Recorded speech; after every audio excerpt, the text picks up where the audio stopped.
Fam, what's up? It's Kyle Henderson, Bama football on YouTube. Can I get a roll tide inside the comment box? Let me know where you're watching from. I hope you are having an amazing Thursday, January 30th. All right. Today on the show, we're going to recap Alabama basketball, their big victory over Mississippi State last night. Did you guys watch this game last night? Back and forth. It felt like a March Madness type of a game. Okay. All these games in the SEC have been certainly entertaining. It kind of reminded me of last year's Alabama and North Carolina game. I mean, that is a good team that Alabama last night on the road in Stark Vegas. So we'll talk about that. I love me some Nate Oates, okay? And who doesn't love Nate Oates and what he's been able to do in such a short time here at the University of Alabama. Also on the program, there was some great articles yesterday written about new transfer Isaiah Horton, right? Coming in from Miami. I've been open. I've been honest. I really feel I'm not like overly like through the moon about Alabama's transfer portal class that they put together. I see most of the guys that have come in a more of a reserve spot. Not Isaiah Horton. I think Isaiah Horton, he's coming here to start.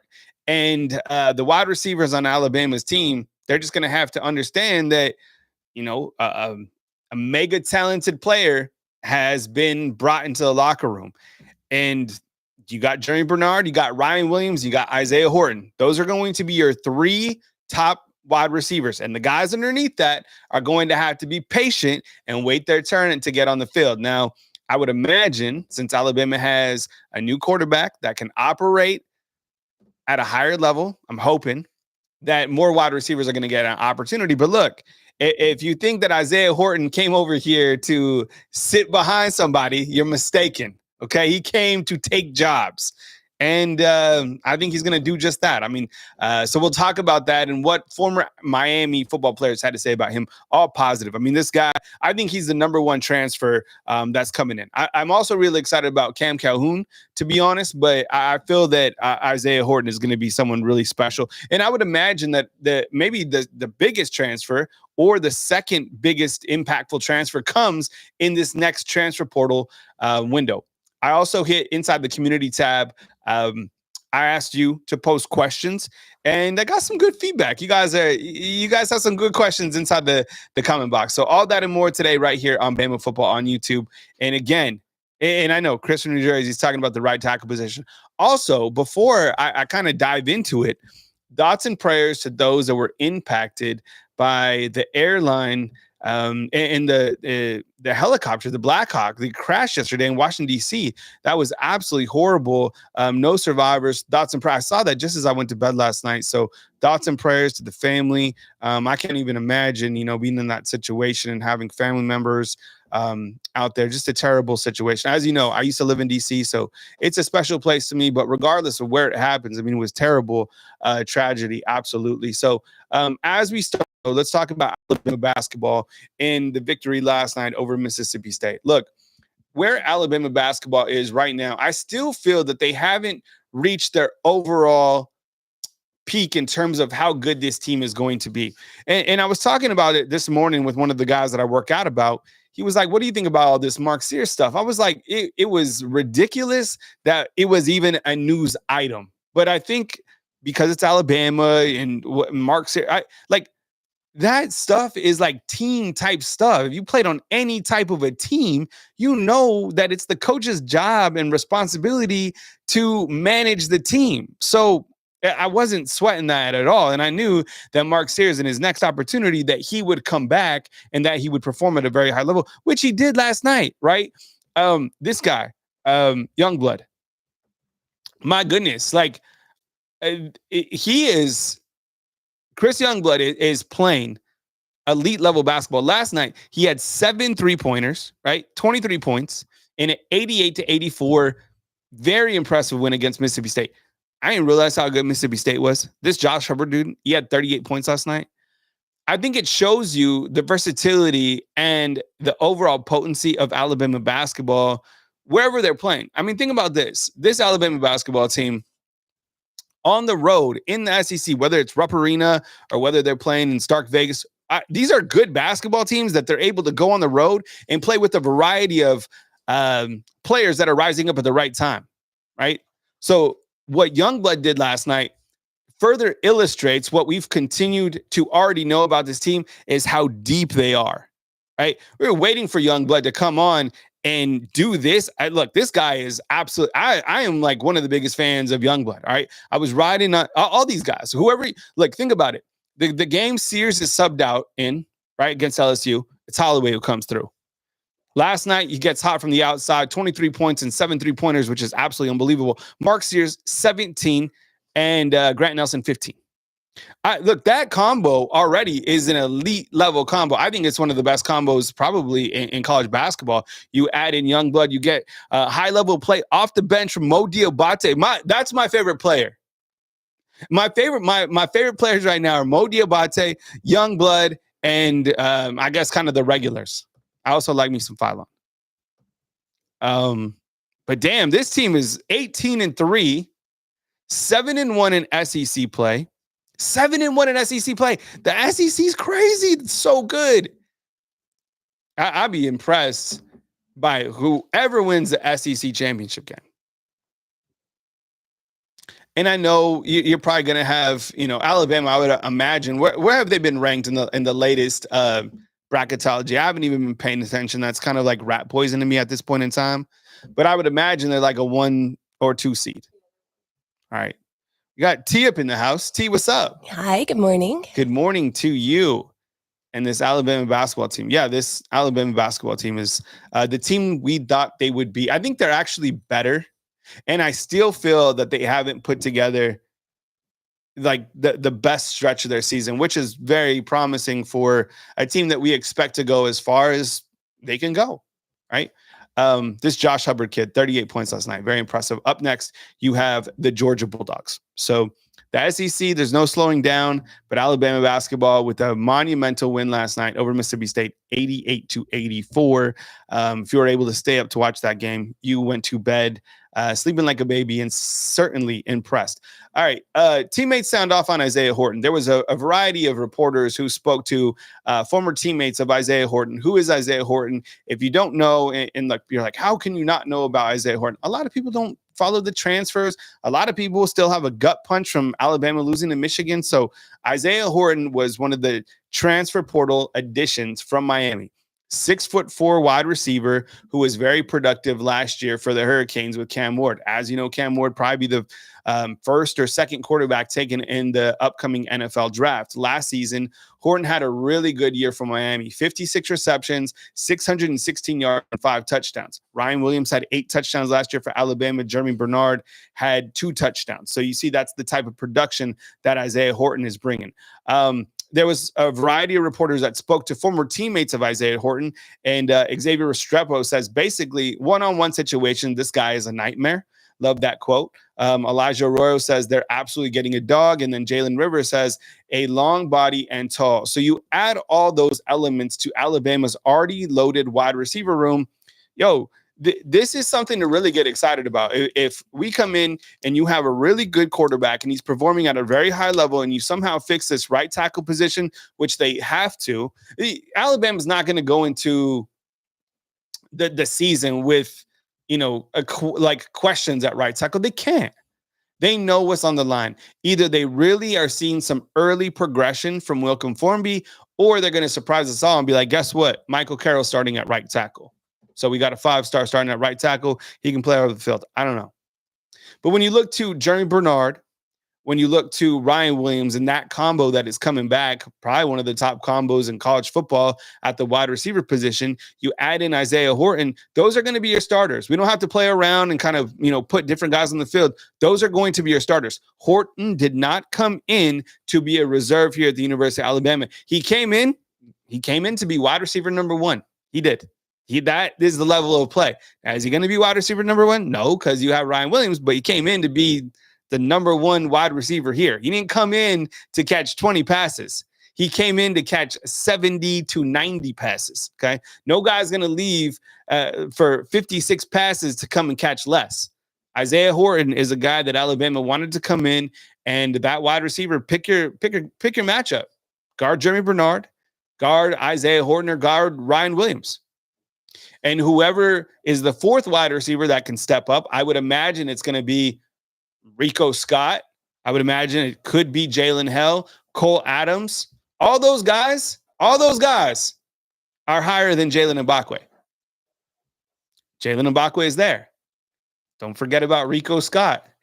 Don't forget about Latsier Brooks, and don't forget about Derek Meadows. Can you go 8 wide receiver set? No. Can you go 5? Sure. Will Alabama? I don't know. Because you also have these running backs to take care of.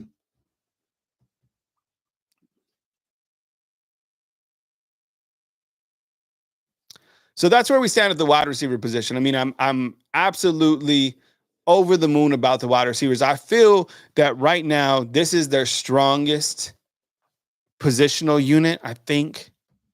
Feel good about the corners. Linebackers, very experienced when you have a healthy Deontay Lawson. But I think from a receiver perspective, and we've talked about the wide receivers before, I've showed you the graphic detail. These guys are elite. Can they bring back that wide receiver mentality? Yeah. And what about, I see Brock inside the comment box talking about the running back from Washington, Draylen Washington. Or what about the running back? Draylen Washington you're asking about. Yeah, it's good for, I mean, I would imagine that he came here too to like be the guy, but you have Jam Miller and you have Richard Young. So let me ask you this honestly, and you have to be honest with yourself when you ask it. Do you think Draylen Washington rushes for 600 yards this year? Do you think that Jam Miller does? If I'm a running back, I'll be honest, you're not going to run for 1,000 yards. There's not going to be a 1,000-yard running back at Alabama. There's not. I wish there would be. I wish that Kalen DeBoer would just be like, this is the guy we're going to feed the damn ball every single time, but he's not like that, right? It's going to be a kumbaya backfield, right? What does that mean? You're going to get the ball, you're going to get the ball, you're going to get the ball. I wish Jam Miller would get the ball. If Jam Miller was the absolutely guy, like they should make him the guy, but I think it'll be a running back room by committee to keep those guys happy. And I don't think there'll be a 1,000-yard running back. But I think that the new quarterback will be able to distribute the ball to a lot of different wide receivers. So, I guess we'll have to see on that. I asked you guys to post questions inside the comment box. We have some graphics that I prepared this morning. This is how it'll work. I'll read the graphic and then I'll give you my take on this. So the first one is, why is everyone so in love with Ryan Williams? He struggles with physicality, his route tree, and mainly reliable catching ability. Definitely a very good player, but nowhere close to some of the past Bama wide receivers. Tyler, what's up, man? I appreciate the comment box. Look, I'll tell you 1,000,000% why people love Ryan Williams. It was what he did against Georgia and the greatness that he did early in his career here at the University of Alabama. The first catch that the guy caught was a touchdown, okay? The guy screams greatness all over. His potential and his skill level is phenomenal. I mean, this guy has it. Some people in life have it. Ryan Williams does. I would soak up every single ounce of information and watching him on the field as you can, because things go fast and pretty soon Ryan Williams won't be here, not because of the transfer portal, but because of the NFL draft. Ryan Williams has it. Look, did he have some drops at the back end of the season? Yeah, he did, for sure. But I am not worried at all about anything that Ryan Williams has going on. This guy has it. This play that he did against Georgia, this was one of the craziest plays I've ever seen in my life watching football. Think about all the games that you've seen throughout your life playing the game. Have you ever seen a play like this? You know, it was interesting. Like Saquon Barkley kind of had a play almost similar to this when he ran to the outside and kind of spun around. But the innate ability that this guy has and what he's able to do as a freshman. What's amazing is as much as talented as he is, Jeremiah Smith from Ohio State is a better wide receiver right now than Ryan Williams. And that's just crazy to think about, that there's two talented wide receivers like that are just freshmen. So look, Ryan Williams, getting back to the question, why is everyone so in love with him? There's what's not to love about him. He's got the personality. He's a team guy through and through. He's already working on his leadership abilities. I think he runs fine routes to me, honestly. And you know what? Another thing that people don't talk about with Ryan Williams, this guy's tough.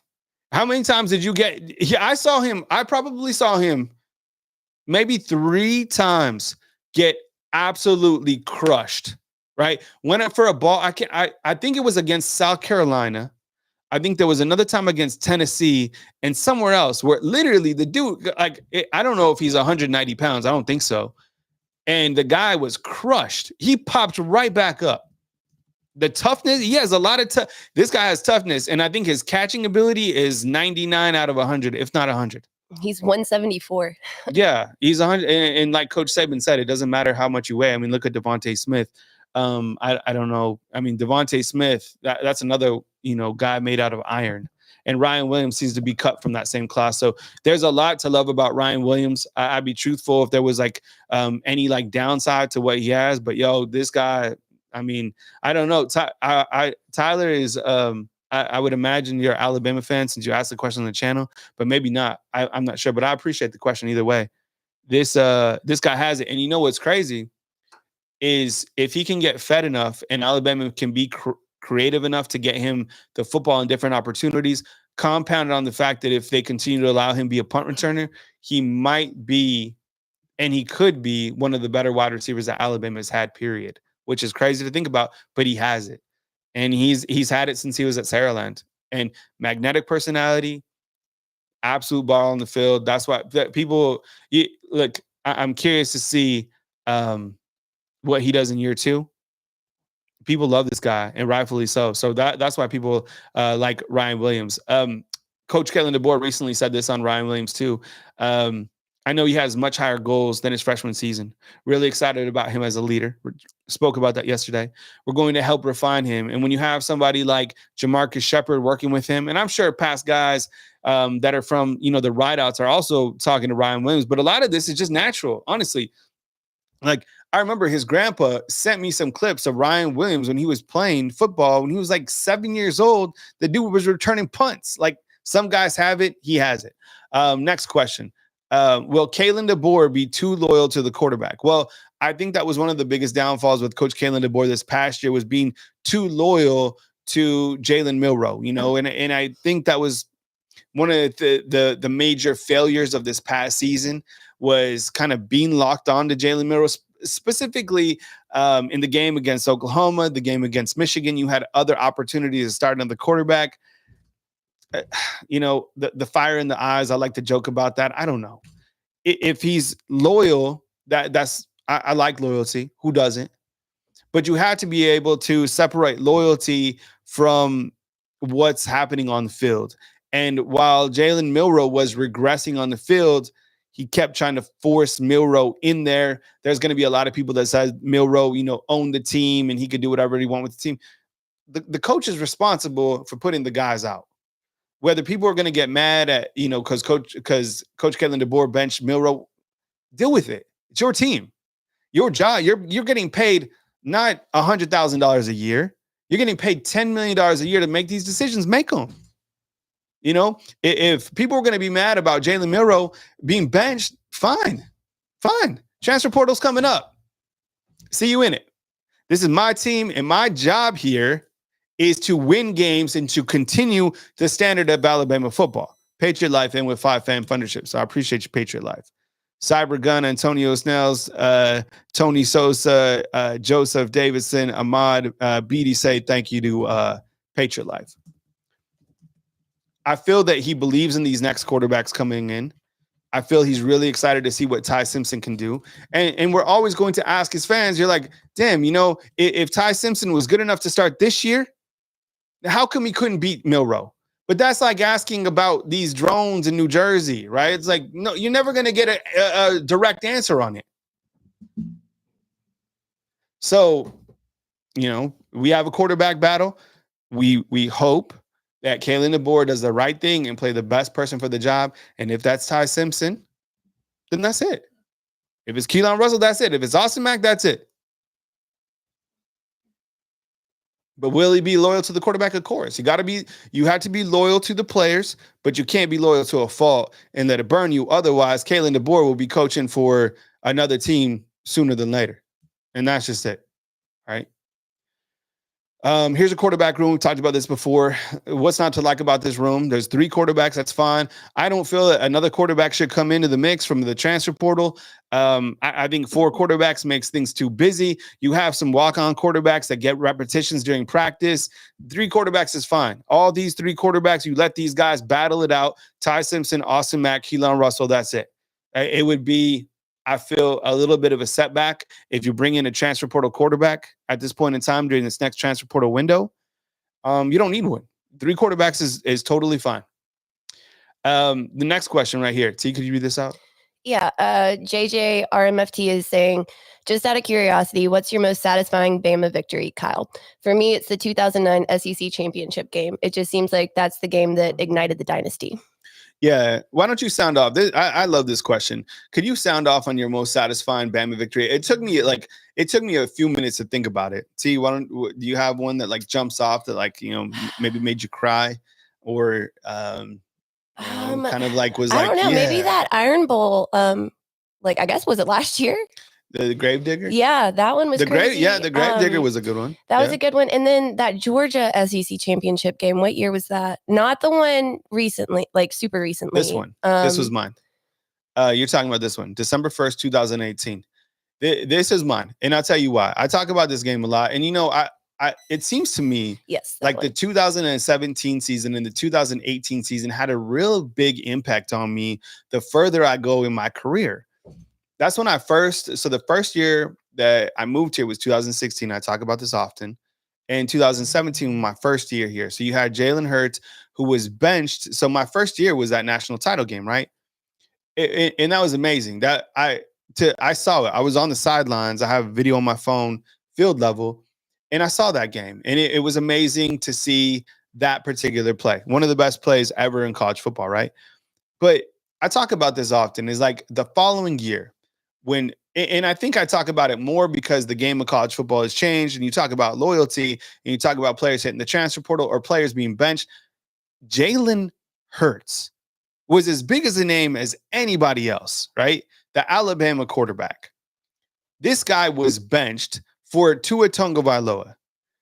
And for Jalen Hurts to remain as stoic as he is that season as the backup quarterback, to continue to be a team player, it was like watching a movie in real life when we go to the exact same stadium where Jalen Hurts lost his job and he has an opportunity to come back against the same team, Georgia, in the second half to win the game for the Crimson Tide. Like, you can't make this shit up. Like, this was the crazy. This will never happen again. And what does he do? He, as a teammate, he leads his team to a 35-28 victory. I remember after the game watching Jalen Hurts and his parents embrace. And while he wasn't as polished as the quarterback that he is now going into the Super Bowl, this guy stayed true to himself. This guy handled things at the most professional level. And that's why I'm rooting for the Eagles in the Super Bowl. And that's why I root for Jalen Hurts. That's why I root for Devontae Smith and Landon Dickerson, because each of those guys that I just mentioned, and I know there's a couple other guys for the Eagles, each of those guys has the mentality and the standard that I was accustomed to when I moved here in Tuscaloosa, Alabama. That team was first, hard work was right up there, and they maintained the standard of perfection under Coach Saban. And think about each of those guys, honestly. Let's just stay with 3 of those guys. Hurts, Devontae Smith, Landon Dickerson. And I know Dickerson came over from Florida State. You got Tyler Steen, Josh Jobe, right? Eli Ricks. I think I might have missed one. But each of those guys that I just mentioned, they had that standard and that mentality. That, quite honestly, it might make people mad. I don't know if that exists right now within the team. I don't know if that exists anywhere. Maybe it comes back. I don't know. But that's the game that was most impactful to me because I saw it happen. Yeah, that's absolutely the one that I was talking about too. Yeah. That was like I couldn't even believe that was happening. All right. This is another question coming in from. Okay. So I'm not sure who this is. He's saying, what are the floors/ceilings of the quarterback room this year? That's the biggest question that we have. I mean, the biggest storyline is how good are these quarterbacks? How good are each of these quarterbacks? And what is the ceiling of, like, let's talk about Keelan Russell. We feel right now this is where our expectations are, okay? Our expectations is that Keelan Russell is the exact same quarterback as Jaden Daniels. We need to slow down, number one, because Jaden Daniels, what he did this year in the NFL was unbelievable. But in terms of like a pocket style quarterback that can operate the offense, that's what we feel Keelan Russell is going to be under Coach Kalen DeBoer. With Ty Simpson, you're like, okay, what is this dude's ceiling? Is this guy about to go off, or has he just developed another year? And then with Austin Mack, we still have no idea either. Mm-hmm. So the floor, no idea. The ceiling, we would imagine as high as possible. But until we actually see these guys in game situation, we don't know. That's a damn good question. I don't know. Joe Kroons is feeling good. He's like, I think the ceiling is a Heisman winning numbers. Yeah. We have the wide receivers to certainly air it out 1,000,000%. So, good question. I don't know. I'm really hoping that Ty Simpson has a good season. And I think, like with Keelan Russell, I'm so excited to see his development. And if this guy is ready to go, then let him go. Then let him run the show. And with Austin Mack, I don't know. I don't like sleeping on this dude. So you got a hell of you have a hell of a quarterback room. You have a hell of a quarterback race. And let the best man win. And let Coach Kalen DeBoer do his job and put the best player to lead this offense. So good question. I don't know. That's a very difficult question. Here's your quarterback room again. All right, T, go ahead. So KTK is asking, why is Jalen Milroe one of the biggest talking points for the Senior Bowl when he is struggling? Because it's polarizing. It's polarizing to talk about Jalen Milroe. I think, a lot of the times, I think because he had a tough day one, and negative news is interesting to talk about. It seems like he had a little bit better of a day yesterday. I know he still threw an interception, and I believe the game is on Saturday, and I think today is the last day of practice availabilities for these guys. I mean, I saw an NFL analyst talking about Jalen Milroe today, and he said, look, the thing with him is passing wise, in terms of like reading defenses, getting the ball quickly, that hasn't been the strongest suit for him during Senior Bowl. I didn't want him to go to Senior Bowl. I only felt that it would be negative for him to go. But in terms of like his overall athleticism and, who he is as a person, that's phenomenal. So it's the way that Alabama's season ended, people point fingers at Milroe, rightfully so. Nick Sheridan, rightfully so. Kalen DeBoer, rightfully so. And it's polarizing because, and what makes it also confusing too with Jalen Milroe is you still have teams in the first round at least writing about him. Like the Steelers still talking about him. And then you see other, news organizations that cover the NFL being like, this guy is like 4 to 7. So it's an Alabama quarterback. It's always interesting to talk about an Alabama quarterback. I think a lot of people are curious to see what the outcome is, but it might not be. I was thinking about this. I was talking with my son, Kanan, about this morning before he went to school. I was like, what will probably happen with Jalen Milroe? He'll probably be drafted to a better team. And I think, let's say it takes Milroe like 2 years to get ready for the NFL. So he's like a reserve, right, in the NFL, wherever he goes. What if he goes to like a really good team with a really good defense, and then his time comes, and by that point in time, he's worked on all these things that he needs to work on, combined with his overall athletic ability, and he's in a good spot.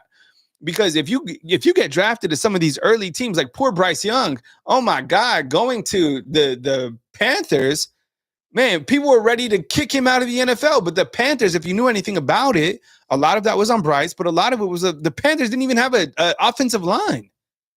So it's not always the best to go early sometimes. And it seems like Milroe needs more development, clearly. So But it's certainly interesting to follow. 100%. All right, next up, T. So Prods is saying, where should Bama be ranked to start the season? Outside of the top 10, outside of the top 25, outside of the top 50. I'm just kidding. I don't know. I was thinking about this. I was even talking with UT about it yesterday. You don't know how good any of these teams are really going to be because we still have one more free agency window, right? The free agency window coming at the back end of April. I think we have kind of an understanding of which teams will be like top 10, but I was looking at ESPN's way too early top 10 and they had Boise State in there again and they had BYU. Those teams aren't better than Alabama. They have an easier pathway to the playoffs because we know how that works. Is Alabama a top 10 team? They might have top 10 talent, but they're not a top 10 team. And are they a top 15 team? Probably so. But until this team demonstrates that they can play to that standard and look like a top 15 team, keep them out. And I think it's more beneficial for these guys to have more reverse rat poison at this point in time. You're not good enough anymore. This isn't the standard anymore. Have more people talking negative about these guys so they can get back to work, right? There'll be a point in time where these guys dial in. I don't know when that will be. I think these guys are still coming together and still having fun on social media and stuff like that. But I think this team understands, like deep down, I think this team understands what's at stake with this year. I think this is a huge year. Yesterday, we were talking about the importance of year 2 under Kalen DeBoer. I think it's monumental for not only Kalen DeBoer, but the brand of Alabama football. If Alabama football somehow misses these playoffs again, oh my goodness. How would you feel, Chad, undefeated? How would you feel if Alabama missed the playoffs again? How would you feel? I think we've grown accustomed to being entitled to making the playoffs. With that schedule and the way that the playoffs are designed, I'm worried about making the playoffs. Not because I don't think the team's going to be better. I just think that now that I understand how you pick the teams to go in the playoffs, I think it's harder to make the playoffs. Right? Jay will 8A. It's like fire the boy.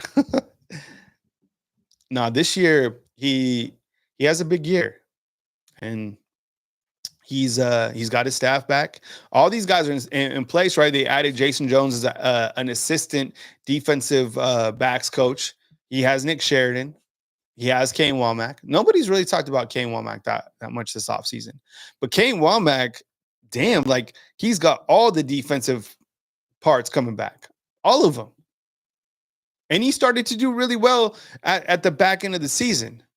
So it all comes down to the crazy. Here's a short story for Alabama. If you want to do like a little write-up on them.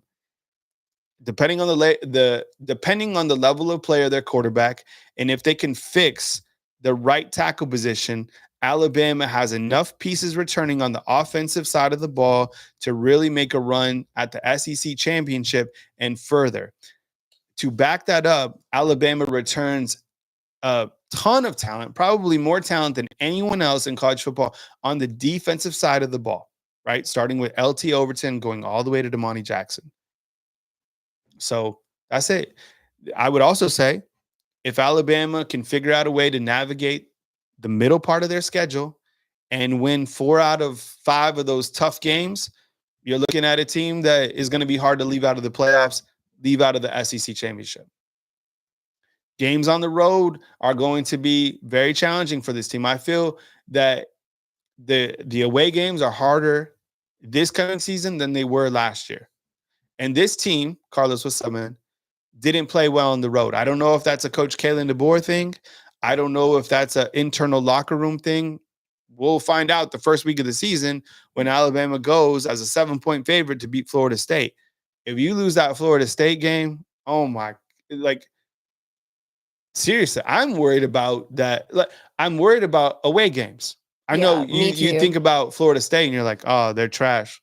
I don't know. Alabama played like trash on the road last year. 4 losses to 3 unranked teams. This year, help me out. You're going to Tallahassee, right, to play Florida State. You're going to Athens, Georgia. You're going to South Carolina. You're going to Auburn. right? Those are 4 away games. You're going to Missouri. That's 5 away games. And you're going somewhere else. Mm. That's 5. That's 5 away games. And all those games, right? Where else you going? Tallahassee. You're going to South Carolina. You're going to Georgia. You're going to Auburn. You're going to Missouri. Is that it? 5? Yeah. And then, South Carolina. I think that's it. Yeah. Yeah, because you got Tennessee at home. You got LSU at home. Oh, Auburn. You say Auburn? Yeah, you got your away at Auburn. Those are hard games. 5 away games that are very challenging for the Alabama Crimson Tide. So, yeah, I saw that, Max. South Carolina has Alabama as its homecoming. How do you put Alabama? That's what you play off for that. Who's Alabama's homecoming? Do we know that?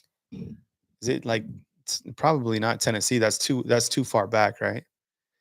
Sammy D saying this year is hard year as far as schedule goes. Thank goodness we don't have LSU and Auburn away in the same year. Yeah, and look, Auburn's Super Bowl is trying to beat Alabama. That's why it is Tennessee. That's the homecoming game. Mm-hmm. That's a hard game. Tennessee's good. Tennessee will be challenging here. They return their quarterback. They return some defensive components. Josh Heupel is the coach that they've been looking for. Dan, what's up, man? See you inside the comment box. See if I had any more questions on the back end. This is that. Someone was asking if you thought, or when do you think we'll see another top 10 defense from Alabama? I don't know. The game has changed so much in terms of like defense, but the positives about Alabama's defense was the fact that they could create turnovers. That was one of the biggest things that really stood out to me last year was the amount of turnovers that Alabama's defense was able to create. Now, what also stood out was I didn't feel like they had that dangerous of a pass rush. Am I crazy, fam? Did it seem like to you inside the comment box that Alabama's pass rush was like less than mid? Mm-hmm. It was weird. It was like I never really like felt opposing quarterbacks were like under enough duress. It was kind of like trying to like, you know how you yell at the TV to like try to like coach up Kane Womack, right? I felt I was doing that mentally. I was trying to like inspire them from this seat to have more pass rush. So that was one of, but on the same token, I really like Quay Rusaw. Like, I don't think it was a player problem. I think it was more of a schematics problem. Right, Larry? Like, I like the players that we have. I don't think like you were lacking the players to get after the quarterback. I just felt like they didn't pass rush enough within their defensive schematics. And I think if you're able to fix that, and I don't know if that, I mean, you could certainly get after the quarterback with the 4-2-5 defense. And you have the guys to do it. It was really big that Tim Keenan's coming back and James Smith. Now the guys behind them, I don't know. I'm kind of hoping this Steve Ambua guy comes with it. What does Ruben pull up to say, T, inside the comment box? He just posted. What's up, Ruben? How you doing, man? He's saying Bama defense needs another Rolando McClain, someone whose own teammates feared because of his intensity. His teammates said they were more scared of Rolo than Coach Saban when they screwed up. Yeah, and maybe that could be like a Deontay Lawson. I don't know how vocal he is, but you do have a returning captain on the defensive side, and that is him. Yeah. And usually it is an inside linebacker. That is your guy who kind of sets the tone of the defense. And maybe that's something that we haven't talked about as well. It's kind of that killer instinct on the defensive side of the ball. Like when you look to Alabama's defense right now, who would you say has kind of that killer instinct? Kind of seems like, I mean, from some of the vicious hits he had last year, maybe LT Overton has a little bit of that. But I don't know. Like, Bray Hubbard. Bray Hubbard, what's interesting about him is he seems to be involved in a lot of plays. He's like everywhere, right?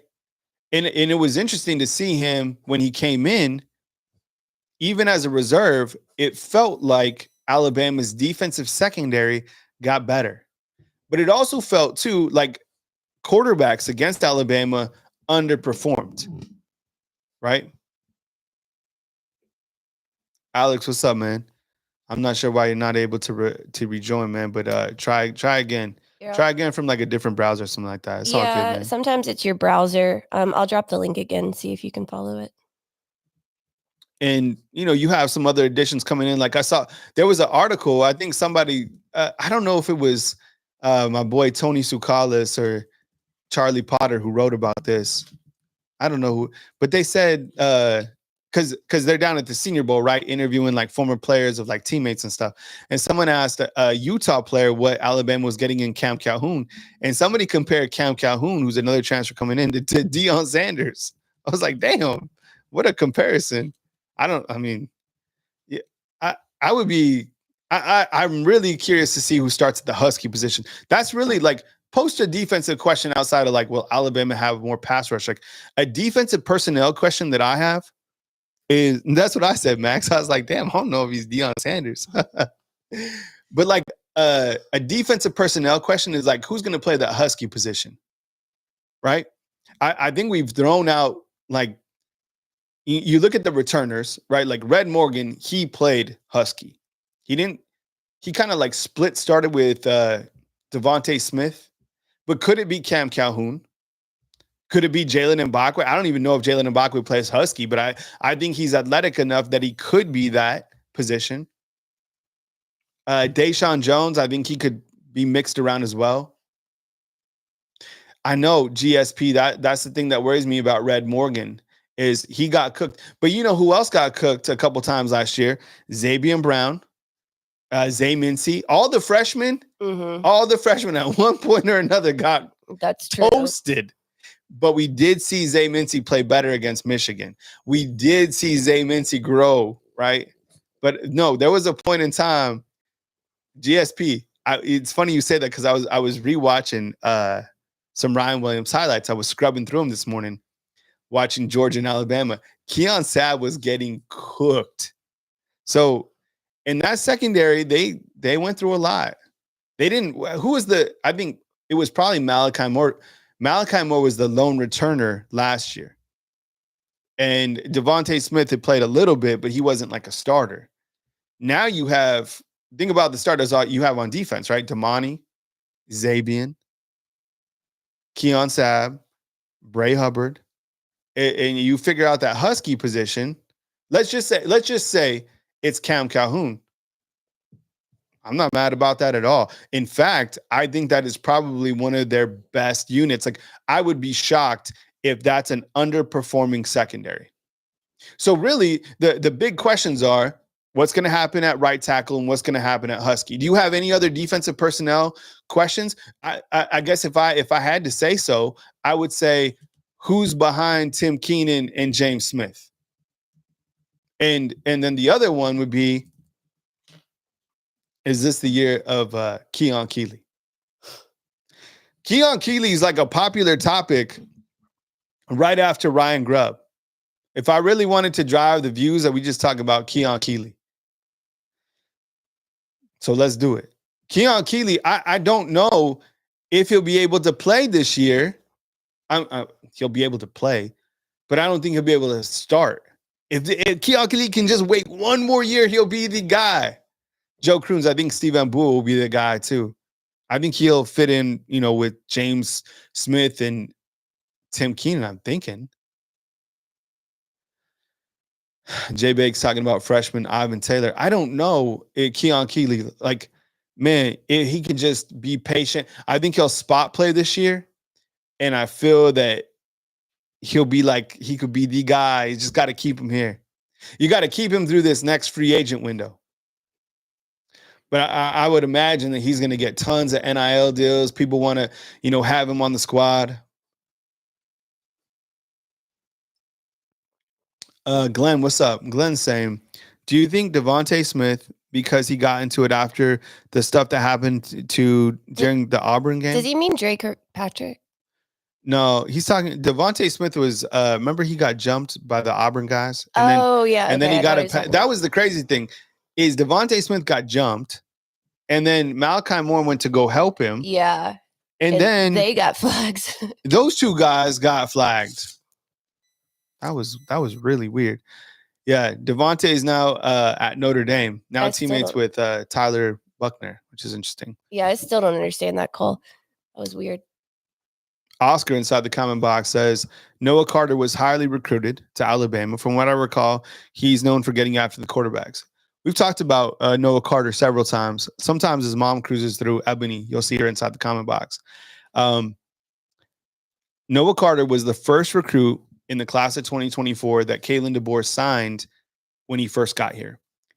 Out of Arizona, where he played high school football. His highlight tape. You have some downtime. Go to type this in. Noah Carter's highlight tape at Huddle. He played both sides of the ball. Guy like return kicks and stuff like that. Where I see the wolf position right now, you have Quay, Yanze Pierre. I don't know like Cavante Henry. I would imagine he's playing there as well. And Noah Carter's, right in there, and he has that physical makeup that you want for that specific wolf position. So, no, he's a guy as well. I mean, it's his first year last year. I think he played some special teams. So we're kind of waiting to see what happens with him. That's going to be the problem, even for like a Noah Carter, right? And I can't speak for Ebony or Noah or any other players, but I think in today's world is the developmental process of getting these guys to wait. It has to be so challenging. That's why, like, I was talking with somebody yesterday inside the comment box about like class of 2026 updates. And I know Alabama has a big junior day coming up and you have guys coming in, but like, it's more about like, how much can you pay me? And how fast am I going to get on the field? And if I don't get on the field, like and this is what's really scary about the brand with Alabama football. It's kind of like a double-edged sword because I feel that prospects have learned this loophole. I feel that prospects and kind of the handlers, meaning the parents and kind of like the agent of these high school kids, they have agents? Yeah, they do. Or people are kind of behind the scenes. I feel that they commit early to Alabama and it drives up their recruiting stock and it drives up their name, image, whatever, like like their evaluation, because they're like, hey, this guy committed to Alabama. And then the guy gets more deals on top of that. And because he hasn't signed paperwork, that he can then bounce out for a bigger deal for some other program that doesn't have the bigger brand as Alabama, but that is willing to pay more for a top end freshman. Yeah. That's what I think. That I'm seeing that more and more. As soon as you mention that's why it's always been the case. You see these guys release their top 10. Alabama is sometimes not even recruiting these guys. They put Alabama in the top 10 because it looks good on paper, right?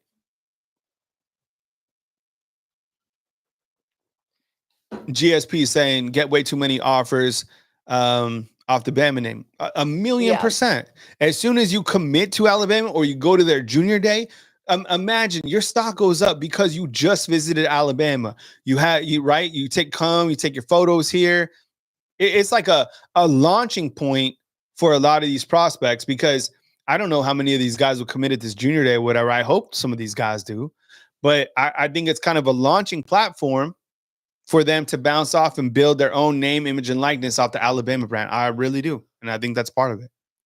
Joe is asking, what about Jackson Lloyd at right tackle if who we have now doesn't improve by spring? So Jackson Lloyd is a prospect that came here out of California, very athletic offensive lineman.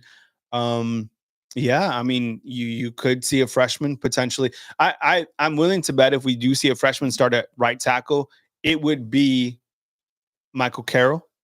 But Jackson Lloyd, you can't forget about these guys.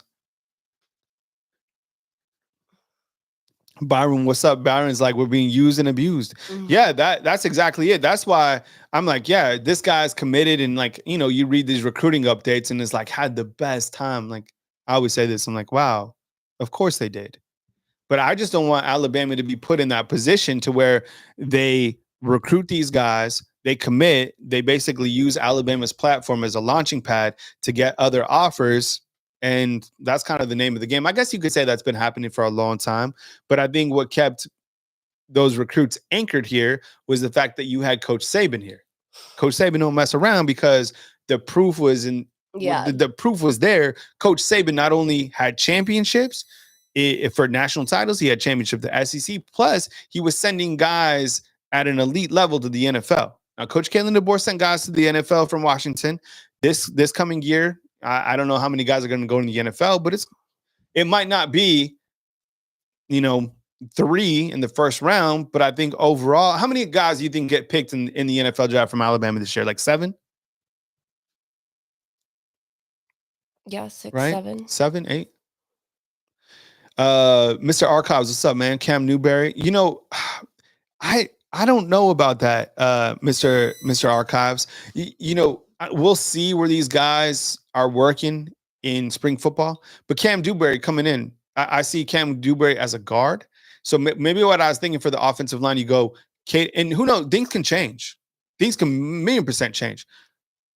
Caden Proctor, Cam Newberry, Parker Brailsford, Jaden Roberts, Michael Carroll / Wilcom Formby, right? Probably Wilcom Formby, and then like a Michael Carroll or competition at right tackle. I don't know, but that's actually not a bad offensive line. Caden Proctor experienced, Cam Newberry experienced, Parker Brailsford experienced, Jane Roberts. Those are all returning starters. On the right side, Wilcom Formby, you could theoretically say he's a starter, right? Do you think that DeBoer is still going after a right tackle, or is he going to try to work with what he has? 100%. I think that they're gonna Surely, wait and see right? what happens in this next transfer portal cycle. Gotcha. Yeah. So it's and right now I think when we did the numbers, we had Alabama at like 82. 82, I think. I think maybe even Or like 81. something like that. Yeah. So they have room to add on to guys.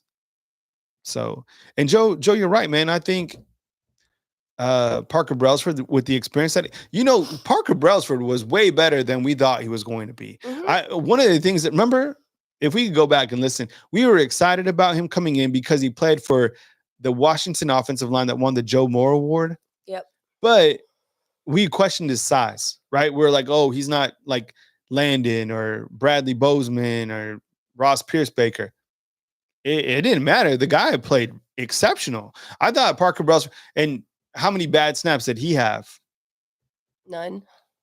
Right? I think there was a couple times there was miscommunication between him and Jalen, but I don't know. It seemed like that issue got resolved quickly. I think it was like the first snap was Right. like a little weird. Yeah. It was, like, oh God. it was something. Yeah, it was like in the first game or something like that. I don't know, but it wasn't like an overwhelming number. No. They He was fixed good. it quick. Yeah. No, he was good. I like him. I think he's a key piece. The other guy that we need high level play from, and I think we didn't get high level play from him because he was injured, is Jaden Roberts. Oh, yeah. Jaden Roberts, remember how much hype we had on him? And there should be hype on him. Yeah. I think he's known, wasn't he known as the Hulk on the team? But he had surgery before the first game of the season or something like that. And I think he played probably like 60% health-wise all season long, unfortunately. That just shows you kind of that mentality that he had. But if he comes back 100% healthy and he can work on whatever his stuff, I still believe in Jaden Roberts. I haven't seen anybody out there talk negatively about Jaden Roberts. So we'll have to see what happens. There's a lot of people, Joe, who probably say the same thing about Jaden Roberts. No, I'm just saying, remember Bradley Bozeman a couple years ago? He was a center here for the Crimson Tide. He did a good job. He's a big dude. I think it went Bozeman to Pierce Baker to Landon, and then Landon to Parker Brailsford, right? Those have been your offensive centers. Well, fam, I hope you've had a good Thursday show. Kyle Henderson, Bama Football on YouTube. As news happens, I got you covered right here on Bama Football on YouTube. Live every day, Monday through Friday at 10 a.m. And I appreciate you guys being here. Also, later in the day, I upload these on iTunes and Spotify. So that's how we rock. And we have a Facebook channel as well, Alabama Crimson Tide on YouTube, on Facebook. So get in on the action, and inside the community tab as well. That's another place where you can contact us. Sometimes I ask you guys for Q&As, and we were thinking about too, like doing the segment based on, you know, football, basketball, and then on the back end, maybe we'll try this next week. That second hour, kind of opening it up to kind of more like morning show, because I know you got there's a space for that as well. You guys, you know, whether we're talking, you know, popular topics or whatever, it's January, it's February, right? I mean, we're doing what we can. So thank you for all the support. I appreciate you guys being here. I hope you have a beautiful rest of your Thursday. Stay safe, stay blessed. Take care of yourself mentally. Play martial arts up top with against those negative thoughts. And we'll catch you back here right here on Bama Football on YouTube. Coming to you from Tuscaloosa, Alabama, Kyle Henderson of Bama Football on YouTube. See you, fam.